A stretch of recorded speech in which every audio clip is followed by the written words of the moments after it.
Intuto mutawana ne mwami Kasozi okubanga tugezaako okubalaga Bangafi.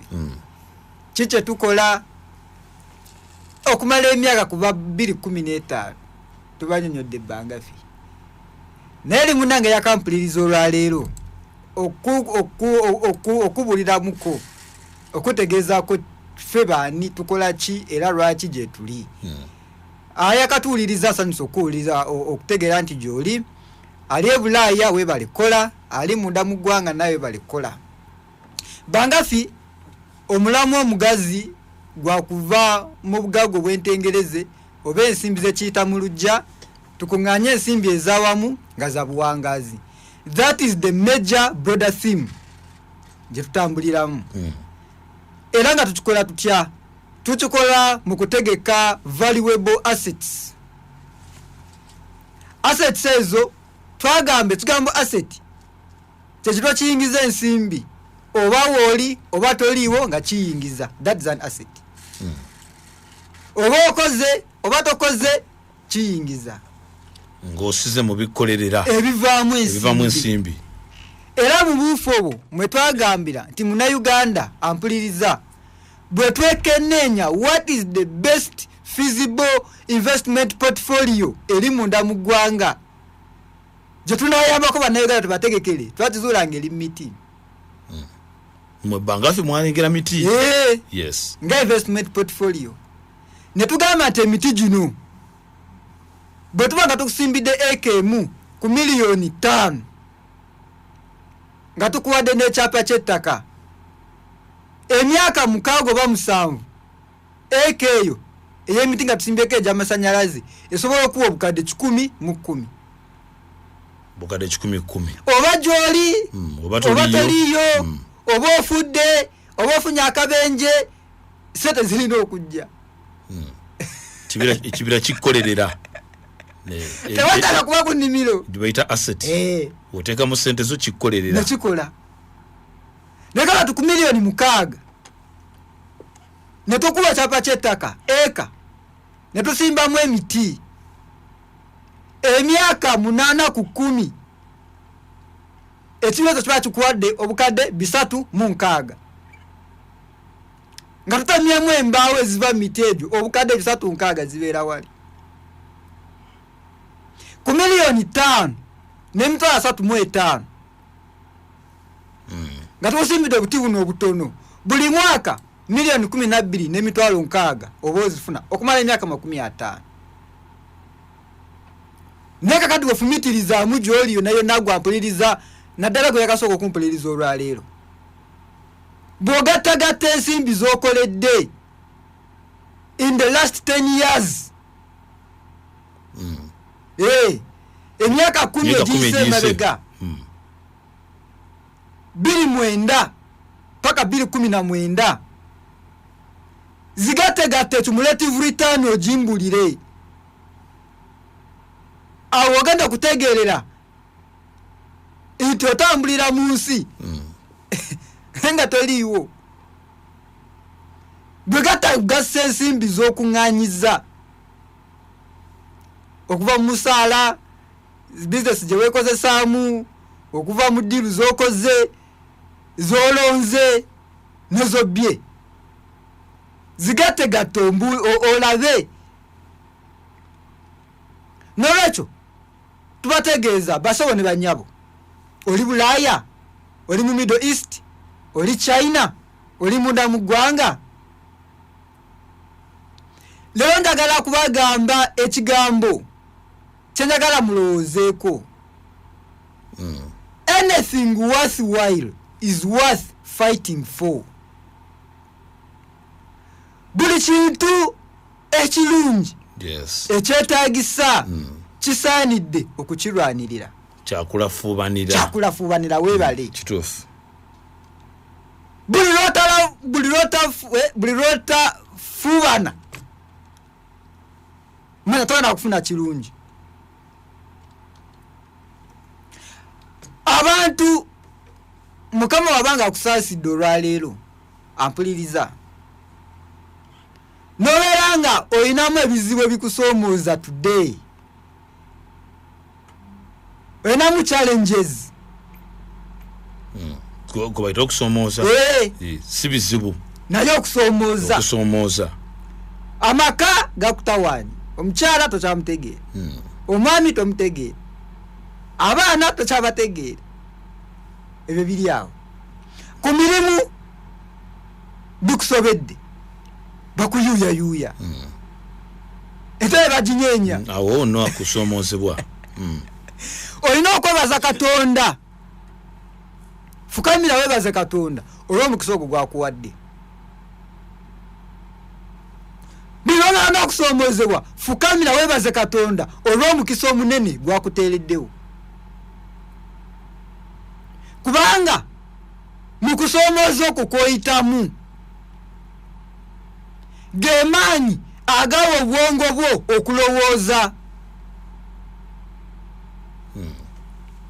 okusomoozebwa kw'olimu leero ge mafuta agatrigalinga obwongo bwo okulowooza n'okuexpandinga ku ntegeera n'endaba gy'olabamu ebintu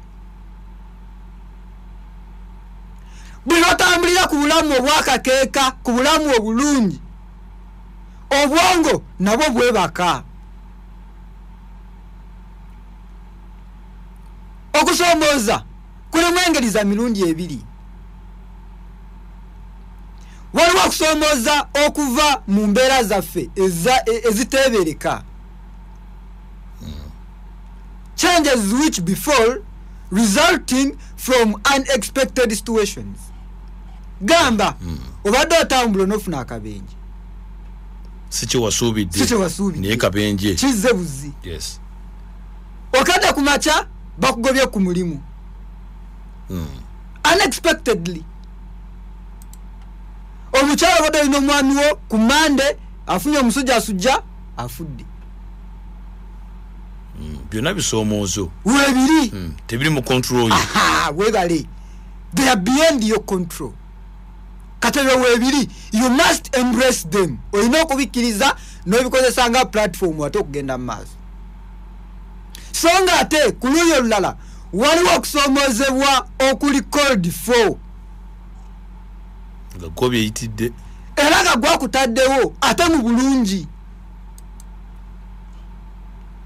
kakuwa kyokulabirako leero osobola okusalawo ne weesoomooza n'ogamba kagwake ketonye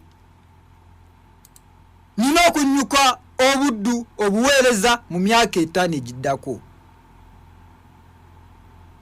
That is a challenge you've set. Okusoomooza kwe weeteereddewo ate okuteereddewo with your conscious ng'otegeera kati okusoomooza okwo kobeera otaddewo kokukudrivinga obwongo bwo okubeera active bwe bukuyamba okutambulira mu nsi naye ng'ova ku ddaala erimu okugenda ku ddaala eddala. Every time you have a pressure in your life, thank God that you have that pressure. Otherwise, si buli muntu nti alina omukisa gwe gw'ofunye. Gwe wabuuzeemu omuntu wabeera nga agenze mu ddwaliro ng'asiriseemukko afunye shock omutima gwesibye na biki okumuza engulu bazuukusa omutima nga bamukuba ku masannyalaze adde engulu. Kakati naawe okutuubagira kw'olimu olwaleero okusoomoozebwa kw'oyitamu ensimbi tezijja omulimu bakukyankalanyiza bakuyuuyayuuya ogwo gwe mukisa gw'olina to use that pressure to move from one step to another. Ekireeta obuzibu kwe butategeera na kumanya how to handle situations. Tuno tutambula tugenda tumalako omwaka naye njagala weebuuze Munnayuganda mpuliriza ali wano munda mu ggwanga ali ebweru w'eggwanga naawe asuubira ogenda ebweru w'eggwanga njagala oddemu ebibuuzo bino wammanga. Ekisooka okusoomooza okuzze gy'oli mu byenfuna okwaniriza otya? Have you embraced it as a platform for you to move ahead? Oba otudde n'otuubira n'ogwa wansi n'oggwayo? Life isn't easy. Obulamu si bwangu. Obulamu bwetaaga okutuuyana. Gwe weebuuze n'otunulira emmotoka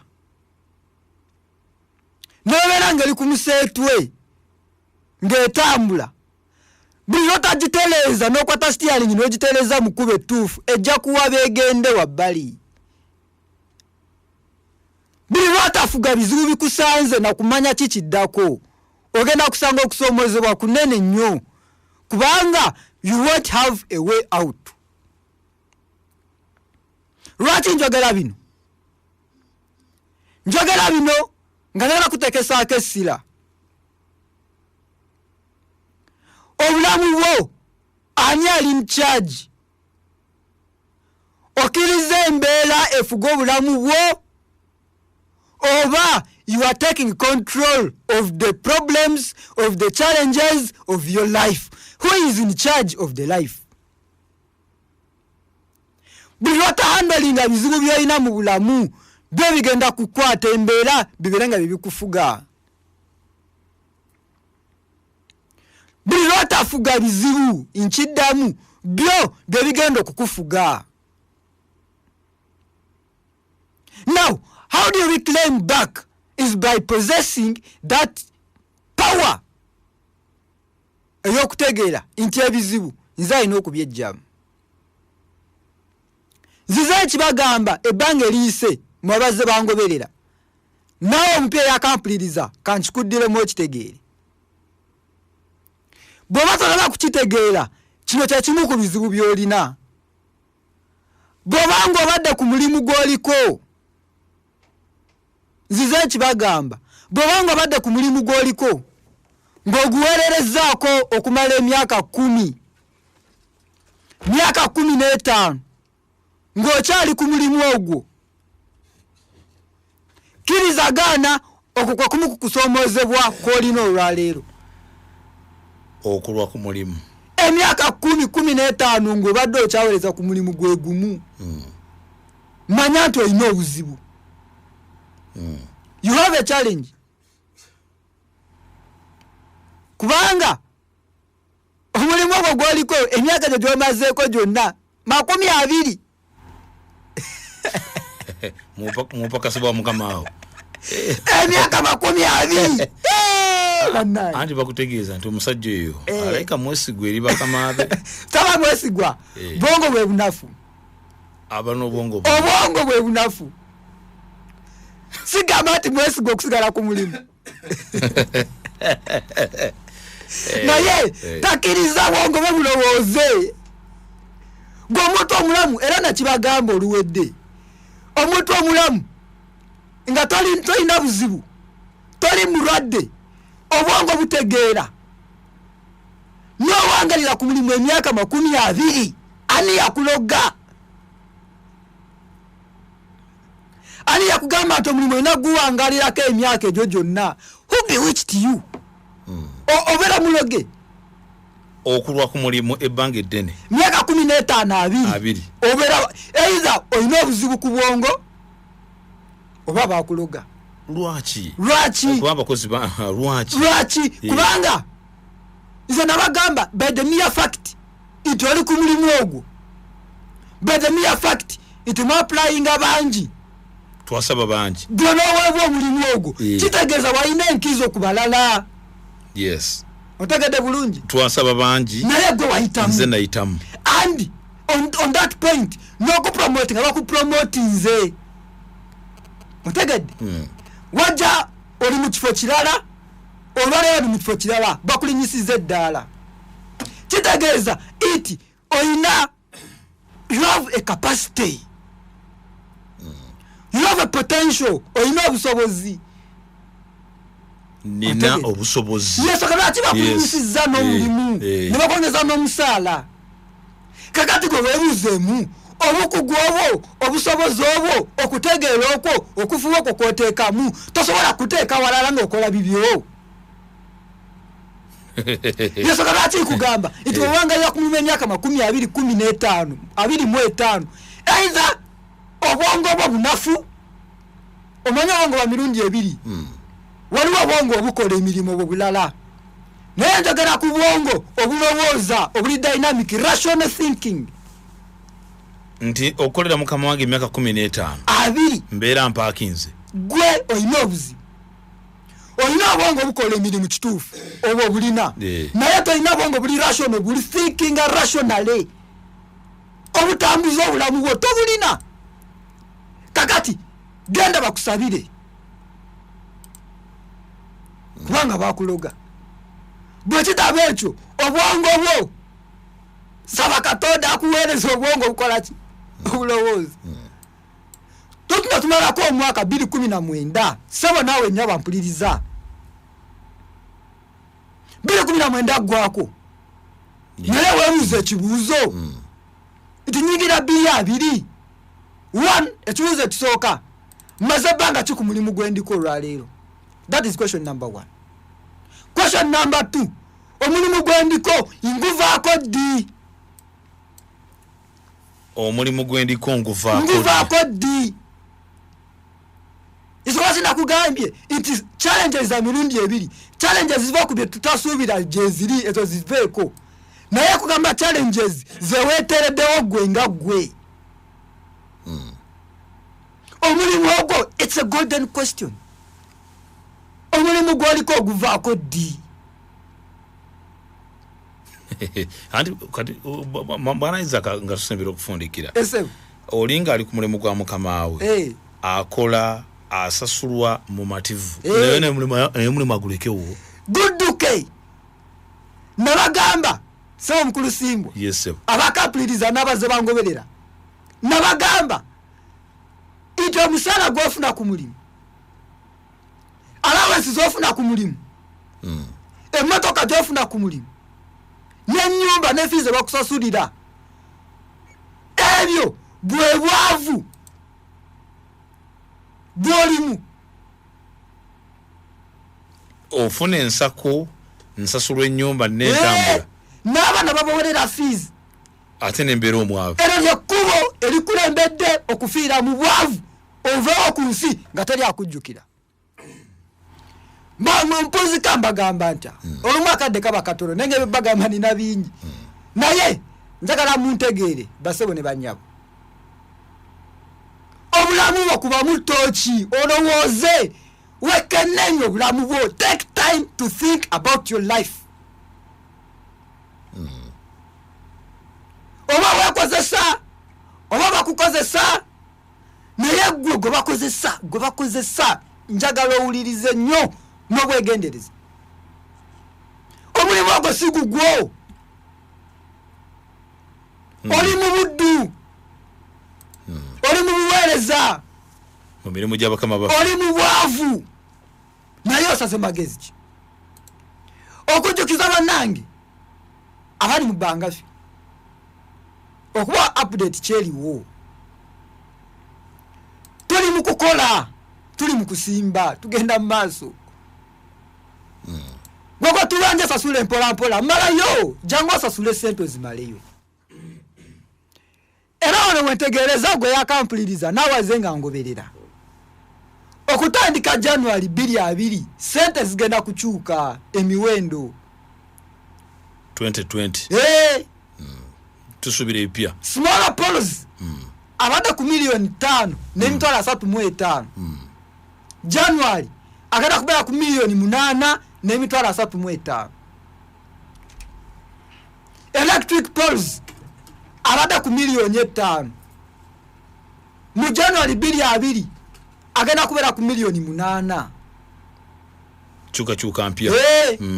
Amasanya embaawo timba yes abada ku milioni 5 abada ku milioni 6 agana kuda ku milioni 8 n'emitwala 5 unaona kitundu nchuka za 2 kubanga lwaki zizze 1 ettaka lyeyongera mu value kitufu buli lukedde ettaka twagula milioni 2 katolefuna ku milioni 4 n'ekitundu ebyapa bya okubikola almost byagala kumalawo nsimbi ze mutuwa okuprocessing ebyapa amafuta gatuvuga nga tugenda kunimira okulambula galinye abakozi abakola ku nimiro betaaga okufuna ku nsako eyongere okutegerekekako katola ensonga ezo n'endala nyingi ze zireetedde ezimu ku nkyukakyuka ze tugenda okuba nazo enkyukakyuka ez'omwaka ogujja twagala tuzibategeeze in advance era n'ebirango tugenda kuba nga tubiteekako kale era gwe ayagala okumanya ebisingako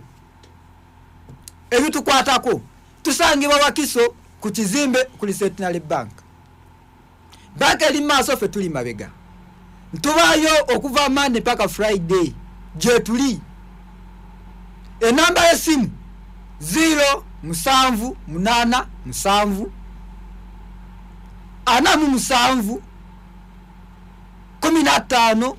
46 enamba y'essimu 078 7 15 46 ku mitimbagano website www.bangafi.com email address admin@bangafi.com woyise wonna oba otusanga ku Facebook Bangafi Company Uganda Limited naye njagala okubakatiriza n'okubakubiriza nga tumalako omwaka guno 2019 bagambye ngenda kuteeka essira emyezi gino gisigadde okubanyonnyola akatyabaga koyitamu kogenda okusanga bw'otalekulira mulimu gw'oliko olwaleero. Mukama bawo omukisa.